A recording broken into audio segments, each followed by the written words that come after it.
नमस्ते दोस्तों, मैं हूं सम्राट चौधरी और आप देख रहे हैं मेरे चैनल वर्ल्ड रिएक्शंस को। तो अर्जेंटीना में बहुत सारे देश, आजकल मैं बहुत सारे लोगों को देखता हूं कि लैटिन अमेरिकन देश ट्राई करने की कोशिश कर रहे हैं, बट कहीं पे भी जो है मामला सेफ नहीं है।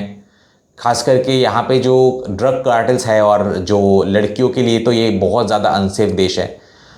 जो कि बहुत सारे जो लड़की सोचते हैं कि इंडिया में अनसेफ है, और तो वो लोग बाहर गए नहीं कभी।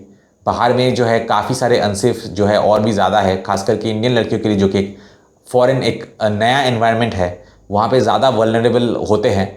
तो खैर, ये अर्जेंटीना से एक रिपोर्ट है। यहाँ पे जो एक हाउस ऑफ डेथ 2-3 लड़कियों के लिए वो हो गया है।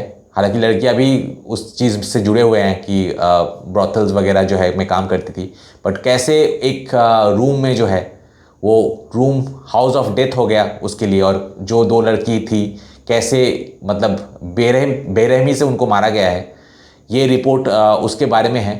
तो कोई भी देश जो है, लैटिन अमेरिका हो कोई हो, बहुत अच्छे से अगर जाने से पहले अच्छे से रिसर्च कर लीजिएगा, क्योंकि ये सब चीज़ आपको जनरली जानने को नहीं मिलता है। आप बस ऊपरी ऊपरी से एक फैंटेसी जो है खुद बुन लेते हैं, और उसके बाद जो है आपको रियलिटी पता चलता है। तो ये चैनल जो है आपके लिए काफ़ी ज़्यादा इंपॉर्टेंट है कि कौन से देश में क्या चीज़ हो रहा है, जो कि दूसरे देश के, जो कि हमारे देश के मीडिया जो है वो प्रॉपरली आपको दिखाता नहीं है।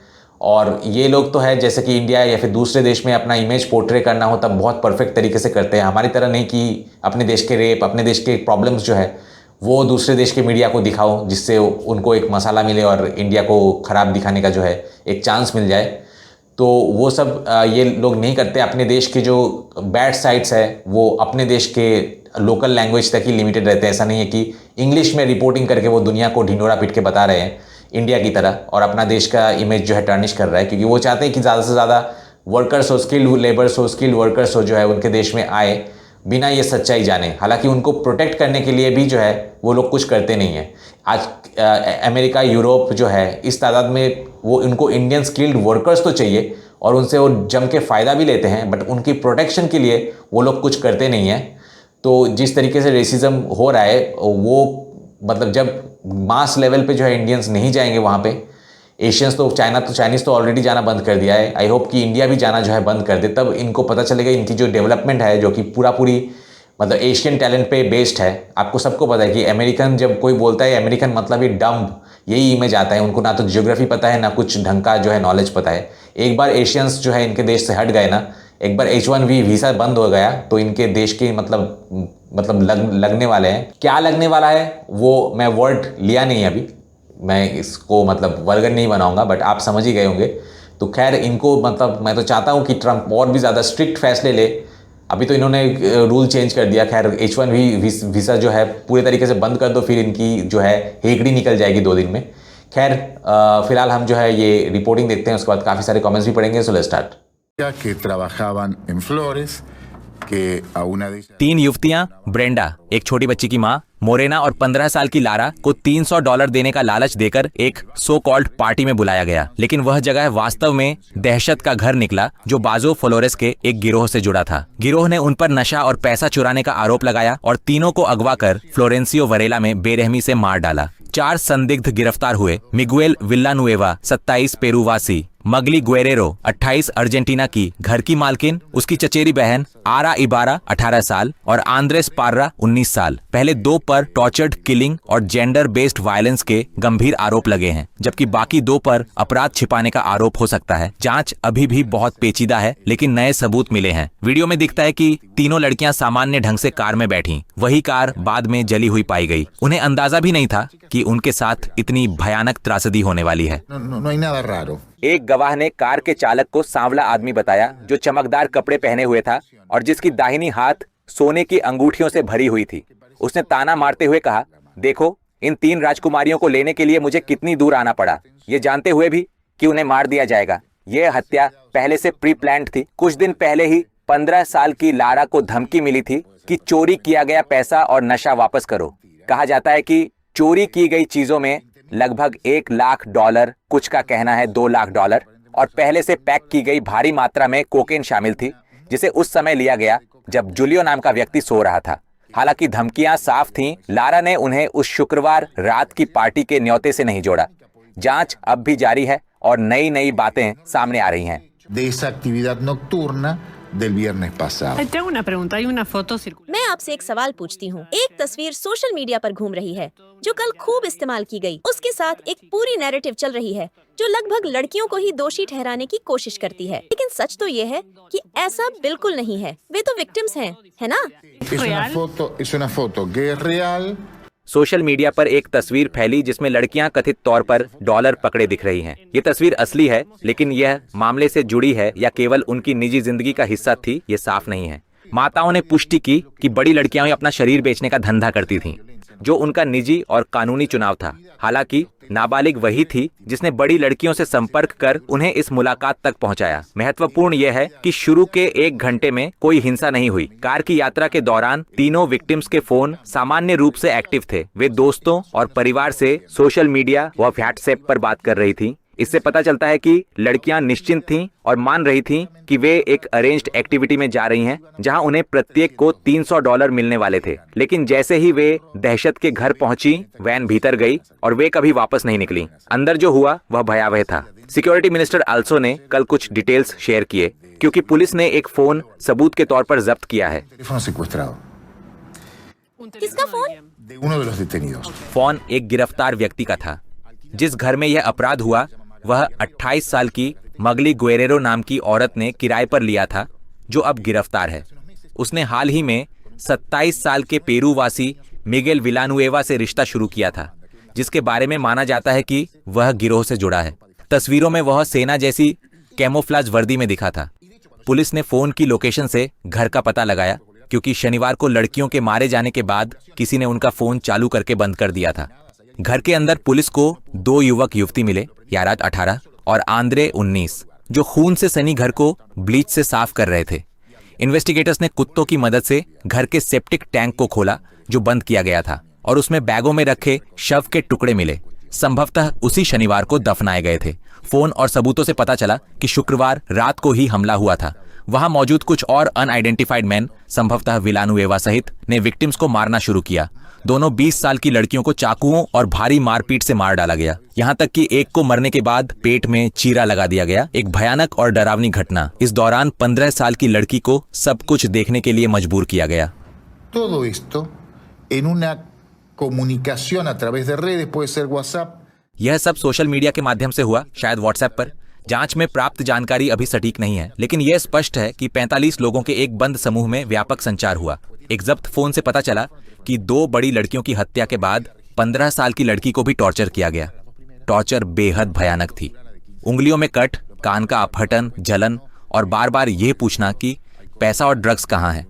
यह अभी तक साफ नहीं है कि उन 45 लोगों में से किसी ने वास्तव में पैसा और ड्रग्स खोजने गए या नहीं, क्योंकि इतनी बुरी प्रताड़ना में पीड़िता कुछ भी कह सकती थी बिना असल स्थिति जाने।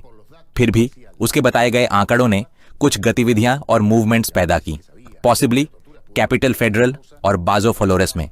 कल रात security minister of Buenos Aires province Xavier Alonso ने पुष्टि की कि यह एक विशिष्ट समूह के लिए ट्रांसमिशन था। Alonso dijo que esta era una transmisión. आप इसे सोशल मीडिया पर कर सकते हैं। दोस्तों के लिए एक क्लोज्ड ग्रुप बना सकते हैं। कोई भी ऐसा कर सकता है। केवल जो लोग इनवाइट हों वही देख सकते हैं। Porque dijo TikTok, no está tan claro si es TikTok. यह स्पष्ट नहीं है कि कौन सा प्लेटफॉर्म इस्तेमाल हुआ। पहले टिकटॉक का जिक्र हुआ, फिर इंस्टाग्राम, लेकिन यह व्हाट्सएप भी हो सकता है। जानकारी सटीक नहीं है। जो समझ में आता है, लेकिन यह निश्चित रूप से एक क्लोज्ड ग्रुप में हुआ। ग्रुप में दोनों तरफ के लोग शामिल थे और यह मैसेज अन्य गिरोह के सदस्यों को चेतावनी देने के लिए था, ये दिखाने के लिए कि चोरी करने पर क्या होगा। ये केवल एक मैसेज नहीं था और न ही केवल उसी समूह को भेजा गया। गिरोह का नेता आमतौर पर सामान, कोकीन और पेमेंट्स के लिए पैसा कंसाइनमेंट पर रखता है, जैसे किसी बिजनेस में होता है। अगर कोई सो गया या उसे बेहोश किया गया और सामान चोरी हो गया, तो उस व्यक्ति को खुद को साबित करना पड़ता है, क्योंकि उसकी मौत का खतरा हो सकता है। ऐसा लगता है कि उस समूह में जूलियो जुलिटो से ऊपर भी कोई था, जिसे इस हत्या का मास्टरमाइंड बताया गया है। Diciendo si हाँ, मेरा मतलब है उसे उसके कहने से पहचाना गया है। सभी उसे लिटिल जे कहते हैं। अगर यह अभी पक्का नहीं है तो यह जानकारी क्यों शेयर की जा रही है? todavía no estaría. Porque lo fueron a buscar. उसे खोजा जा रहा था और उसे इसका पता था। कल रात अधिकारियों ने ब्यूनस आयर्स के जाबालेटा इलाके में छापों की तस्वीरें जांची। 8 संदिग्धों को हिरासत में लिया या पूछताछ की गई, लेकिन जुलिटो वहां नहीं था। ऐसा लगता है कि वह थोड़ी देर पहले वहां था और चला गया, लेकिन पुलिस उसकी सक्रिय रूप से तलाश कर रही है। इसी कारण उसका नाम लिया गया। उसके ऊपर भी कोई है जो अपनी पहचान छिपाना चाहता है। कहा जाता है कि इस व्यक्ति को गंभीर बीमारी है और वह विला 111 से 14 के अधिकांश आपराधिक गतिविधियों का मालिक माना जाता है। लगभग 40,000 रेजिडेंट्स में से करीब 2,000 लोग अपराध में शामिल हैं, बाकी सामान्य कामकाजी लोग हैं। इन 2,000 में से कई इस बॉस पर निर्भर हैं जो अपनी बीमारी के कारण अक्सर अस्पताल जाते हैं। माना जाता है कि वही कोकीन का असली मालिक है और लिटिल जे या जोलिटो जूलियो, जो पेरूवासी नागरिक है, से चोरी किया गया पैसा उसी का था। यही जांच का मुख्य केंद्र है। Pero es ahí donde está la investigación. ¿Se sabe? क्या हमें पता है? माफ कीजिए, लिटिल जे की उम्र कितनी है? कुछ लोग कहते हैं कि उसकी उम्र 23 साल है। मैंने ये पक्का नहीं किया कि वे सही में 23 है, लेकिन यही अनुमान है। De toda la trama joven. dan escalofríos. Muy joven.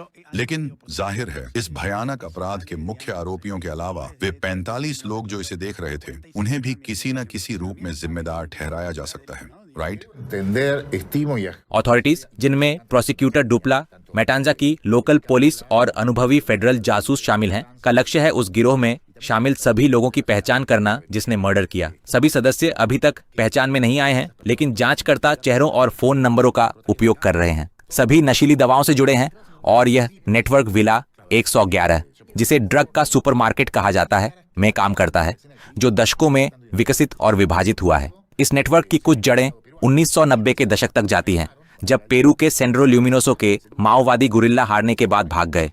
कुछ अर्जेंटीना आए और एक मिलिटराइज्ड कोकेन डिस्ट्रीब्यूशन नेटवर्क स्थापित किया। विला 111 से 114 तक पूरे देश में पेरुवियन कोकेन डिस्ट्रीब्यूट किया। मुख्य व्यक्ति एस्ट्राडा गोंजालेस और उनका परिवार था, जो 25 साल तक अवैध रूप से अर्जेंटीना में रहा। उन्हें अंततः गिरफ्तार किया गया, एक्स्ट्राडाइट किया गया, आधी सजा पूरी करने के बाद पेरू भेजा गया। परिवार के पास वैल्यूएबल प्रॉपर्टीज थीं और Estrada Gonzalez drug money laundering में शामिल था, जिसके कारण अर्जेंटीना, पाराग्वे और पेरू में गिरफ्तारी हुई। en Lima, Perú. Sí, te quiero Pero hay- hacer una pregunta, Sí. ¿no? मैं आपसे एक सवाल पूछना चाहती हूँ। आपको लगता है कि इस गिरोह ने कितना पेशेवर काम किया? किस अर्थ में? लड़कियों के फोन के सभी मूवमेंट को ट्रैक किया गया। किसी ने बाद में फोन चालू किया या एक कार में आग लगाई गई? क्या यह सब जानबूझकर किया गया ताकि लड़कियों के शव मिले, या यह किसी ऐसे व्यक्ति का काम था जो इतना सोफिस्टिकेटेड और प्रोफेशनल नहीं है? Ya no es tan sofisticado y Opinión, Sí. simplemente यह केवल एक अनुमान है जो मैंने सुनी उसके आधार पर।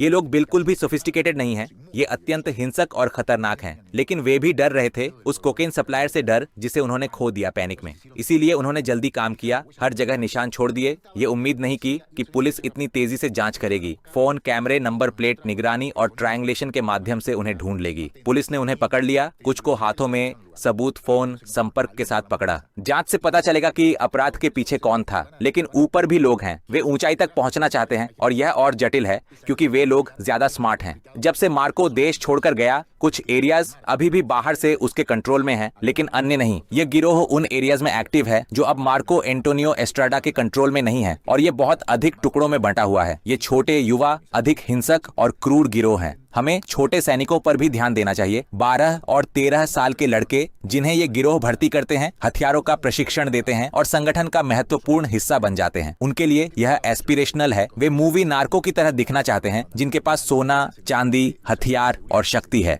दुर्भाग्यवश यह ट्रेंड स्थायी है। और एक और पहलू है, नार्को लड़कियां, टीनेज गर्ल्स जो कोई दूसरा रास्ता नहीं देखती, ड्रग प्रोडक्शन या डिस्ट्रीब्यूशन में शामिल होने की आकांक्षा रखती हैं, गिरोह की खराब लड़कियां बन जाती हैं। कई लड़कियां इस प्रभाव में बड़ी होती हैं और इसे एक्नॉलेज करना चाहिए। फिलहाल 2 बंदी महिलाएं हैं और पीड़ित भी। फ्लोरेस में इन गिरोहों के लिए एक 15 साल की लड़की को अपना शरीर बेचने के लिए मजबूर किया गया था। वह 12 या 13 साल की उम्र में ही इसमें शामिल हो गई थी। वह इस सिस्टम की शिकार है। sí. ¿A qué edad empezó? ¿A los 12, a los 13? Es una víctima del Hay sistema. algo que, por supuesto, कुछ बात है, लेकिन जो तुम कह रहे थे, सॉरी जेस, ये केवल पैसों का मामला नहीं है। ये एक पहचान और अपनापन का भी मामला है। Aspiracional, claro. एक सेंस ऑफ बिलोंगिंग और एस्पिरेशनल। यह एस्पिरेशनल है। वे यह भी नहीं जानते कि इंजीनियरिंग कॉलेज कहाँ है, लेकिन वहाँ एक गिरोह है, हथियारों, महंगे फोन और सोने के साथ, जो उनके लिए आकर्षण का केंद्र बन जाता है। इसीलिए हम अक्सर सुरक्षा की बात करते हैं। ये कोई एक दिन का पॉलिटिकल डिसीजन नहीं है, ये जनरेशनल मसला है, एक राज्य नीति का मामला। लंबी अवधि में इसे बदलने में 10 साल या उससे अधिक लगते हैं। te sumo algo que que para mí जो मेरे नजरिए से हो रहा है वह यह है कि इस जानकारी के अनुसार एक अपराध का क्षण रिकॉर्ड किया गया, लेकिन यह स्पष्ट नहीं कि इसे सोशल मीडिया पर शेयर किया गया या सिर्फ एक क्लोज्ड सर्किट में रहा। इसके अलावा वहाँ है लड़कियों की डॉलर के साथ तस्वीरें। आपने नार्को स्टाइल फ्यूनरल्स के वीडियो भी लाए जिनमें गोलियां चलाई जाती हैं। यह एक अपनापन का मामला है जो एस्थेटिक्स, पोजेशंस, प्लेसेस और इस दिखावे की प्रवृत्ति के जरिए व्यक्त होता है। a exhibirlo. स्पष्ट रूप से यह राज्य के भीतर राज्य दिखाने का मामला है, ताकत दिखाना, इसे सोशल मीडिया पर प्रदर्शित करना, शक्ति का प्रदर्शन करना। एक ग्रुप है जो अपनी पहचान पर गर्व महसूस करता है, उन्हें अपनापन की भावना होती है, एक ऐसा स्थान जिससे वे जुड़े होते हैं। इसीलिए इस पर लंबे समय तक काम करना जरूरी है। ये एक दिन का मामला नहीं है, ये एक निर्माण है। समस्या यह है कि हम इसे नहीं देखते या देखना नहीं चाहते। ये घटना बाजो फ्लोरेस से शुरू होती है, सिउदाडेला और ला तबलाडा से होकर फ्लोरेंसियो वरेला में समाप्त होती है। यह जिलों और राजनीतिक सीमाओं को पार करती है। ये समस्या यही मौजूद है। आज यह हमें झकझोरती है क्योंकि यह 3 युवतियों तक पहुंचती है, 2 20 साल की और एक 15 साल की। पिछले साल एक पेरुवियाई गिरोह ने जॉस सियाज इलाके में 16 से 17 साल के लड़के की उंगलियां काट दी और उसे मार डाला था। वे उंगलियां काटते हैं और इसे ऑनलाइन शेयर करते हैं। ये पहली बार नहीं है और सिर्फ रोसारियो में नहीं हुआ, हमने इसे अन्य देशों में भी देखा है। No es el problema. O sea, Es un capítulo más de todo esto, ¿eh?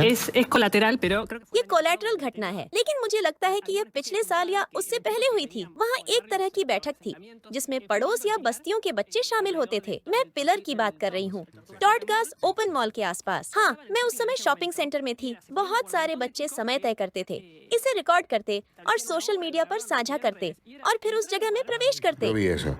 Y Para- romper todo. y se Y tira robar. no me acuerdo cómo se llamaba, y la ropa.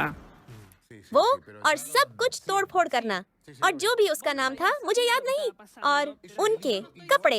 Y lo Y lo muestra. disfrutan, lo Yo no muestran. estoy diciendo que eran narcos, había No, no, no, claramente una estética que tiene que ver con un mundo de los anillos. Del delito, claro. Sí, मैं यह नहीं कह रही कि वे narco थे।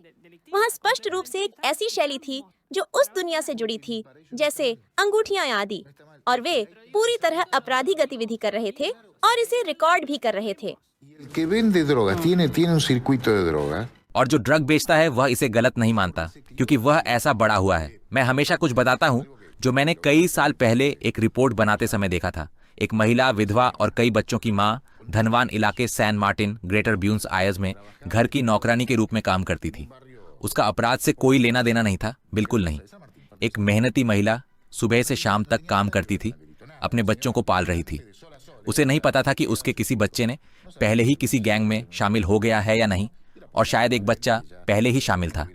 एक दिन उसका घर जल गया। वह प्रसिद्ध अप्लायंस की दुकान गई। उन्होंने उसकी मदद नहीं की। घरेलू नौकरानी कई घंटों तक बिना वेतन रसीद के, और उन्हें मदद नहीं मिली। इसीलिए वह स्थानीय ड्रग डीलर गैंग बॉस के पास गई और पूछा, कितने का है? 8 लाख पेसो। उसने पूरा हफ्ता गैंग बॉस के पास पैसा ले जाकर दिया। वह पड़ोस की फाइनेंशियल एजेंट थी। अगर उसे हेल्थ प्रॉब्लम समस्या होती तो वह उसके पास जाती क्योंकि उसके पास कोई विकल्प नहीं था। इससे वह अपराधी या ड्रग डीलर नहीं बनती, लेकिन वह नार्को के नियंत्रण में जी रही थी। राज्य के अंदर का राज्य जहां असली राज्य काम नहीं करता, नार्को काम करता है। मैं इसे 15 से 16 साल से बता रहा हूं और यह आज भी हो रहा है। यही पैटर्न है। ठीक है, फिर से हम उस बात को बता रहे थे जो पड़ोस के एक पुजारी ने कही थी कि नार्को ने पड़ोस में जुआ के कर्जों की जिम्मेदारी लेना शुरू कर दिया। बिल्कुल, जब पड़ोसी जुआ खेलते हैं और चुका नहीं पाते तो नार्को हस्तक्षेप करते हैं। Porque ocupó el lugar de la justicia. Pablo, जो निगरानी आप इतने सालों से कर रहे हैं, क्या आप हाल के समय में नार्को हिंसा में कोई बदलाव देख रहे हैं या इसके तरीके रिलेटिवली स्थिर बने हुए हैं? La sociedad está más violenta, estamos todos más violentos. समाज ज्यादा हिंसक हो गया है। हम सब ज्यादा हिंसक हैं। वर्षों में हिंसा बढ़ी है। क्या हम इसे सड़क पर देख रहे हैं या नहीं? जब ट्रैफिक लाइट बदलती है, लोग 2 सेकंड रुकते हैं और फिर 2 गालियां और 2 हॉर्न। अब इसे उन मार्जिनल अपराधी इलाकों पर लगाइए। मैं कह रहा हूं कि हिंसा बढ़ रही है और उस पर भी जानकारी फोन में है। तुम्हारे पास सब कुछ फोन में होता है। दुख की बात है, लेकिन यही है। अगर कोई किसी को कत्ल करना सीखना चाहे तो खोजो, मिल जाएगा। वे खोजते हैं और इसे फिल्मों जैसी तरह करना चाहते हैं। अगर वे फोन में है तो फोन अच्छे और बुरे दोनों चीजें ले आता है। सब कुछ आता है, बिल्कुल। gracias, seguimos, Paulo. धन्यवाद Paulo. Vir salió hoy el dato de pobreza. Así es.